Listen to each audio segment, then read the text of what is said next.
درود شنوندگان گرامی، راغبان ادبیات،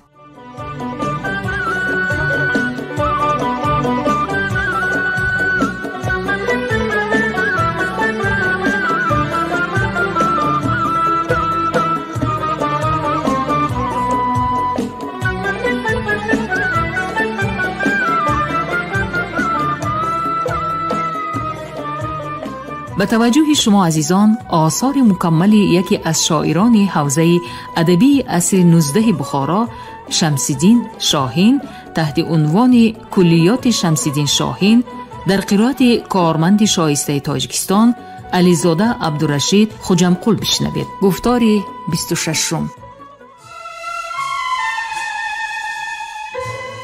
شناخت و بزرگداشت گذشتگان ملت یکی از عنصرهای افتخار وطنداری به شمار می رود. از این رو اقدام پرزیدنت جمهوری تاجیکستان محترم امامعلی رحمان در مورد رو آوردن به گذشته فرهنگ ملت در رابطه با درک مقام گذشته و امروزه تاجیکان در گسترش تمدن بشری شایسته تحسین است.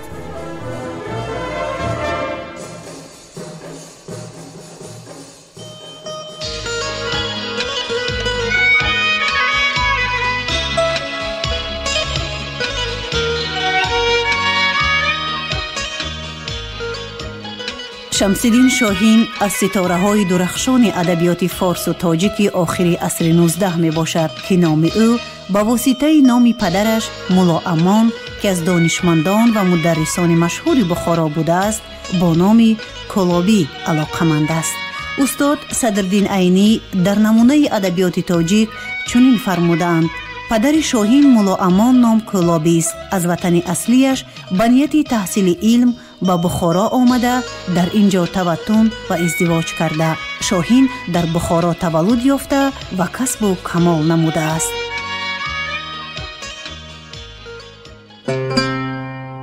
قصیده ها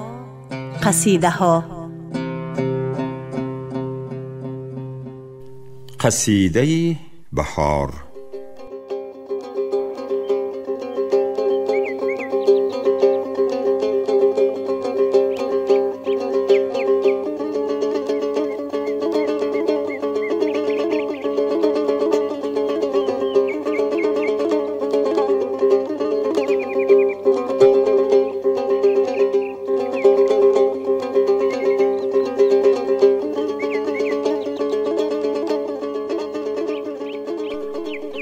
باز سنجید به میزانی موازات حمل که نیامد زی هم ایام و لیالی افضل. جست از زاویه هوت برون چون مهی نو، بگریفت از کفلی ابرشی گردون فحجل و به دو پا راست ایستاد. توجه کنید، جست از زاویه هوت برون چون مهی نو، بگریفت از کفلی ابرشی گردون فحجل.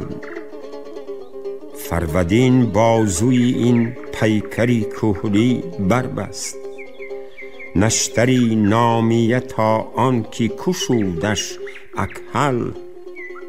شد چو آیینی تفاعول به موالید اتم، نسبتی امزیجه گردید به مبدأ اکمل. ابر درباره اسحار برآمد به کرم، باد در عنصری اشجار درآمد به عمل. از قدم سبزه برافراخت تا دامنی تیه، تا مگر لاله فرو ریخت از او فرق جبل. کوه از لاله کله بر سر آراست حلی، دشت از سبزه قبا در بر پیراست حلل.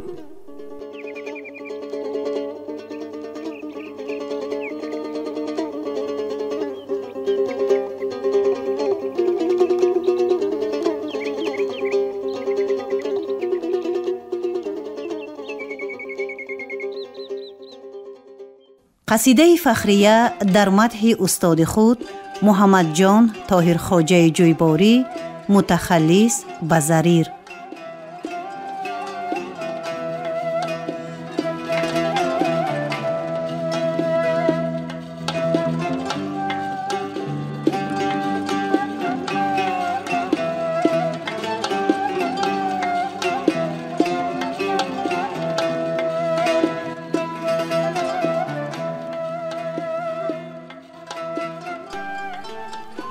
آنم که کوسی تهنیه زد 7 اخترم، تا برکشید 9 فلک از 4 عنصرم.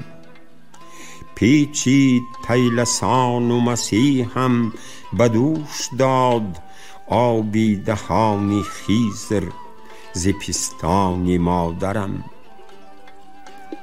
در من دلی عزایم از آن در نشست مهر، تا دور سازد آفتی عفریت از سرم.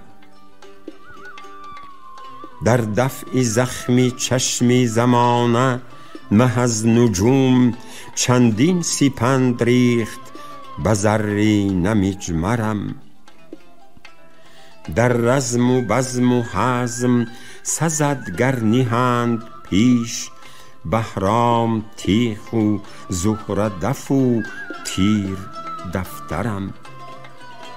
بگریفت عقل اولم اندر کنار خواند، روح الامین به گوش دل الله اکبرم. در پایه کمال و جمال از علوی طبع، از مشتری زیاده به کیوان برابرم.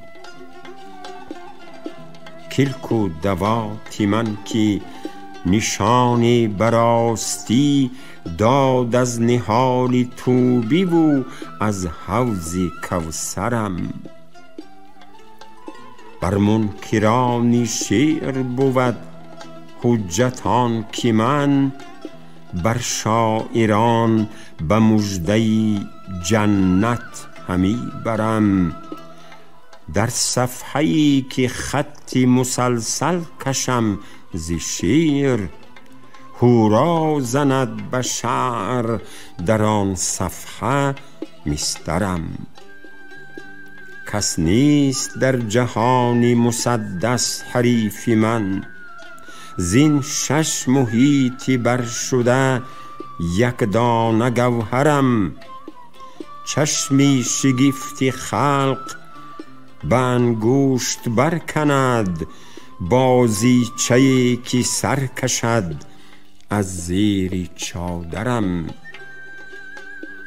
گر پایه کمال مرا بر فلک نهند، چون نیک بینگرند به 100 پایه برترم.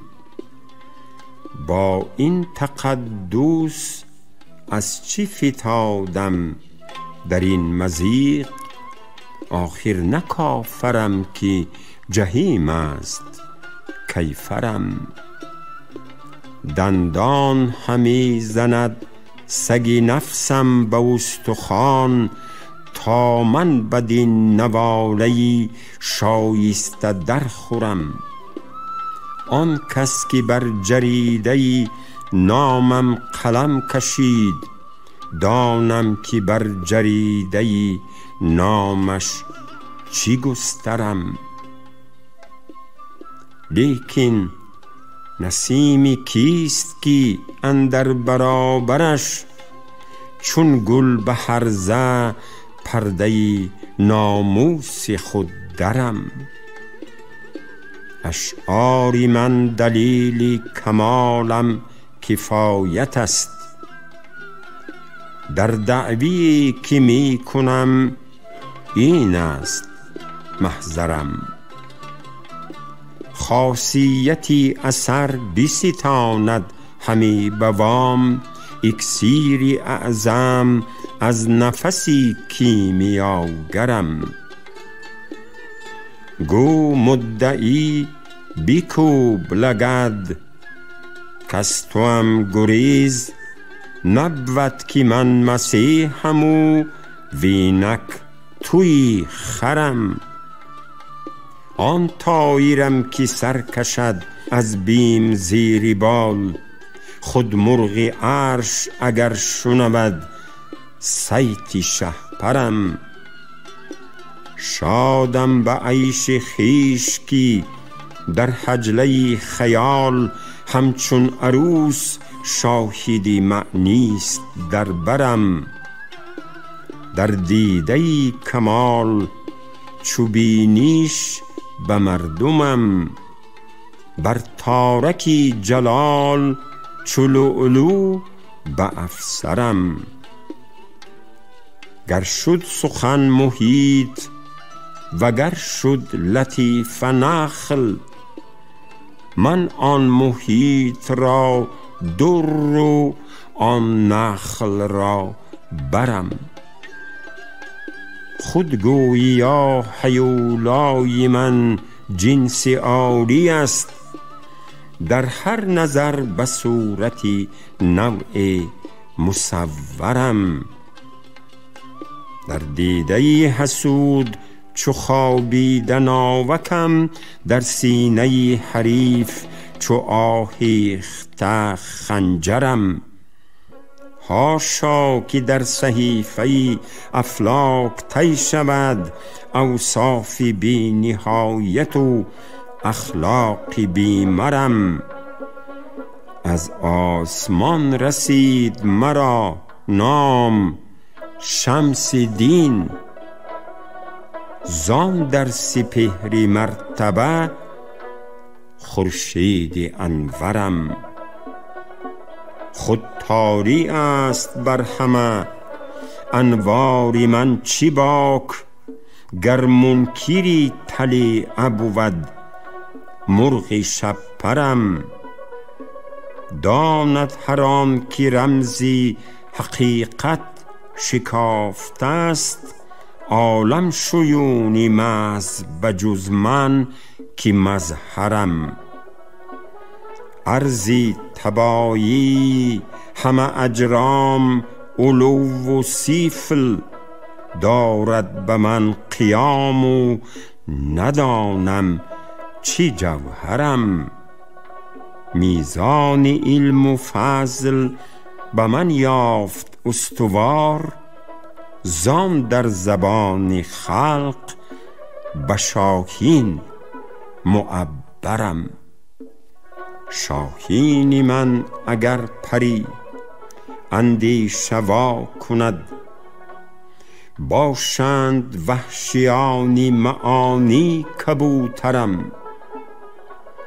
بر دستی چرخی پیر بلرزم به خود ز بس، چندان پرم که لب به لب خطی ساغرم.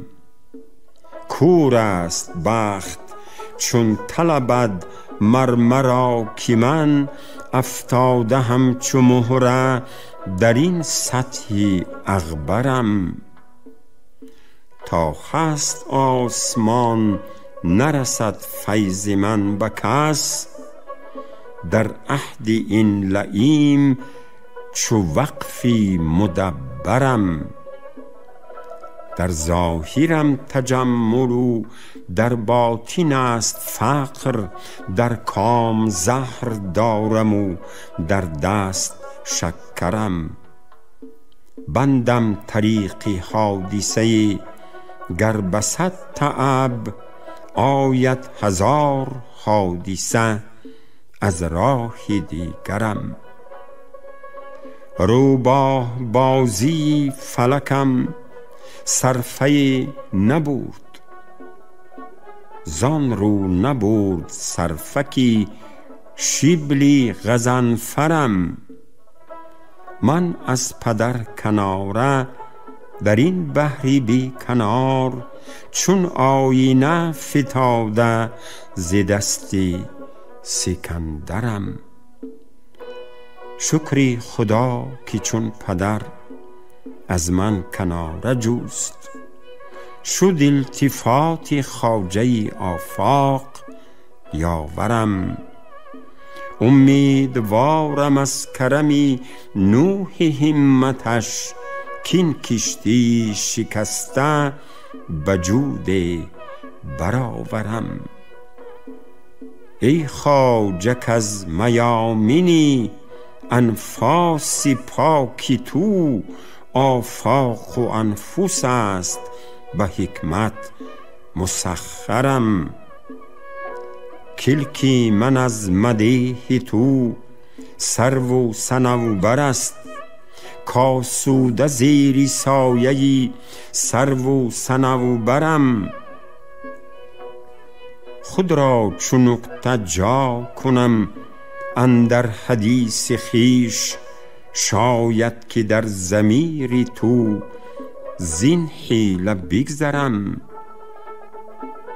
زین پس نیم یتیم که جویندم از پدر، نامی مبارکش به تبرک همی برم.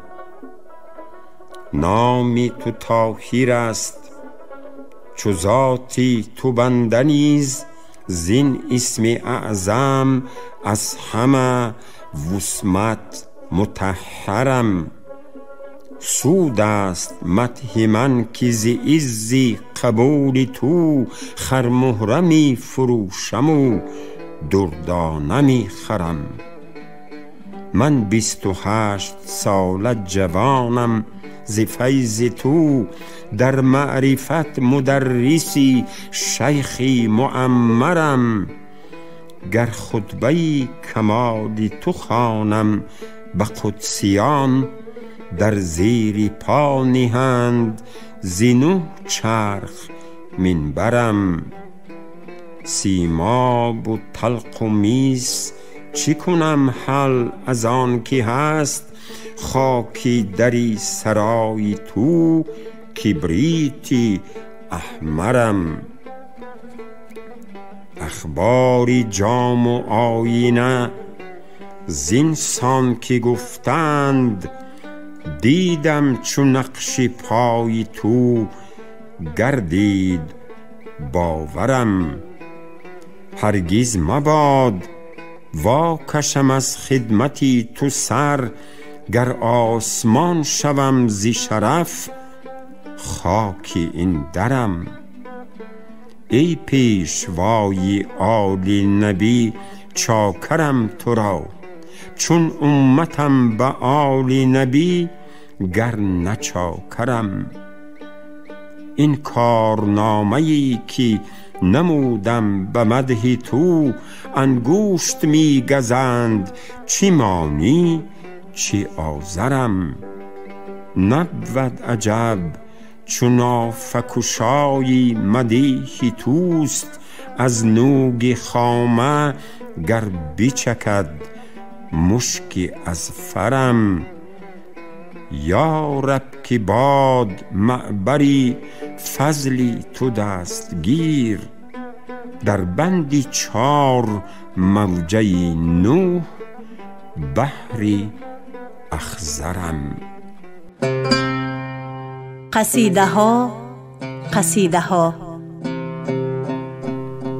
در شکایت از فلک.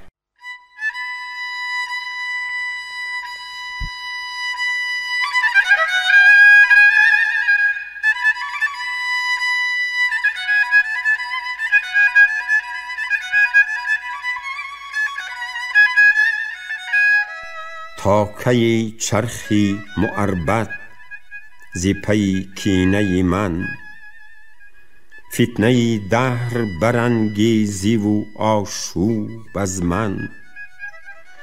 چند آشفتگی طبع و پریشانی دل، ببری راحتی جان از من و آسایش تن. دور نبود که به دوری تو کند کوتنی فیل، دعوی همسری نافه آهوی ختن. ذره بر مهری جهان تاب زند خنده ز تو، وز تو خرمهره نهد طعنه بری در عدن.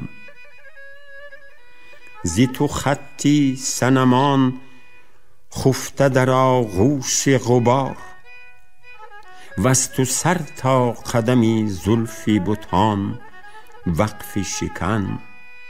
سری کل داده زی اسکندر و آیینه نشان، کرده از حرف جم و جام کسی کهبه سخن. عارفان را زی تو با سیم بران هست وثاق، سیم بر سنگ زدن از ره سیلی بستن. نیست با عنبری سارا شرفی خاکی سیه، نیست با پری هما رتبه خاشاکی لجن. زی تو آید سری آسایشی مینا بر سنگ، وز تو سرپنجه دی چاک زند جیب چمن. با همه نقدی زر از دستی تو در گوشه باغ، غنچه از فاقه زند بخیه به جیب از دامن. نه گلی رستکی خاری نفشردی در پاش، نیست گنجی که زی افعیش نگردد خازن. زی تو آواره صحرای خموشی بلبل، زی تو در صدری چمن بط و سخن کرده زغن. زی تو آواره صحرای خموشی بلبل، زی تو در صدری چمن بط و سخن کرده زغن. زی تو حرفی نتوانیست که آرد به زبان، شد زبان گرچه سراپای تکلم سوسن. نیستت صبح بجوز ساغری داغی بر کف، نیستت شام بجوز دودی چراغی روشن. گردی باد از تو به یک گوشه نیاریست قرار، وز تو سیلاب به یک بیشه نیاریست وطن. بحر درخواست دور از کانی تو زانش سامان، نشد از موج بسر جز کفی افسوس زدن. دیده هرگه که بخوانی تو کند باز حباب، دارد از بیم تو در خویش شکم دزدیدن. بگذرد از جگری گاو بدوزد دل آب، تیری برقی که رسد از تو به جان خرمن. کیست تا از تو مکافات ندید آخری کار، من کلو شم سرورا احد ذاق حزن. زی تو کس شاد کشید بوی، مزید از تو حزن. توجه کنید، کیست تا از تو مکافات ندید آخری کار، من کلو شم سرورا احد ذاق حزن. زی تو پیرایه عیش است دو عالم آزار، دو جهان نیش بود نوش تو را پیرامن. همه چون کشته تیغی تو شدی نک شاهین، بنهاد از سری تسلیم به پایت گردن. همه را کشتی اگر می کشیم زود بکش، تا ببینم که مرا کشته چه خواهد کردن.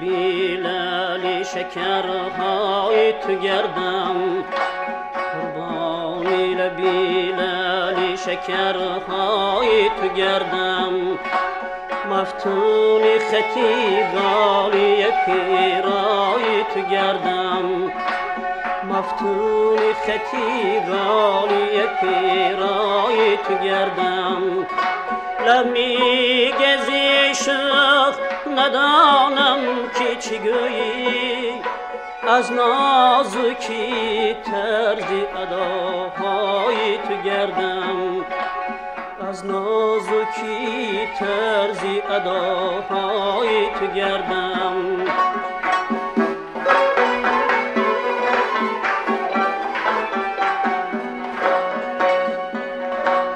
جان نظری سراپای تو گفتم به شبی وست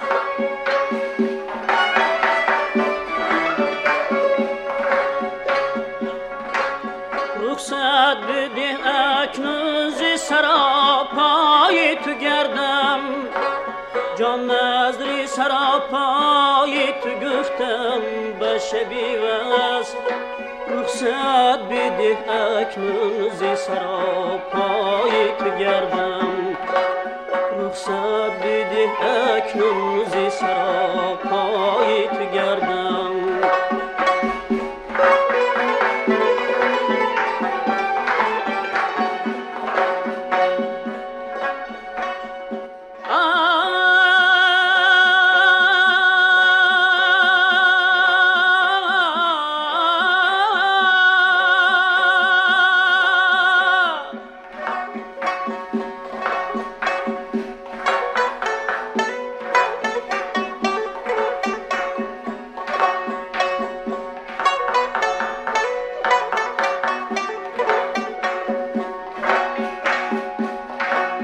گفتی که به شاهین زندم درد براها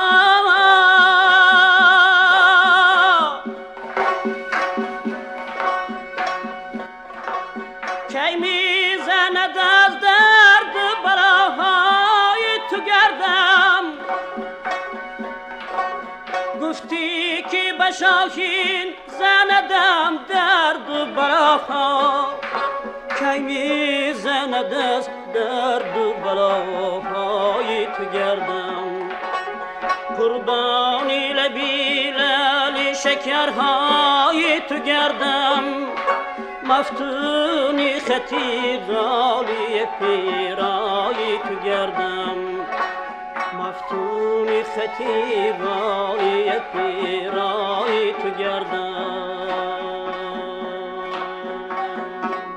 شنوندگان ارجمند، شما گفتار 26 را از روی کلیات شمس‌الدین شاهین در قرائت کارمند شایسته تاجیکستان علیزاده عبدالرشید خوجمقل شنیدید. کارگردان گفتار شیرعلی نغزلی، صدابردار کریم طالبوف. تا برنامه‌های دیگر روح بالیده، خاطری جمع و تندرستی تمنا می‌کنیم.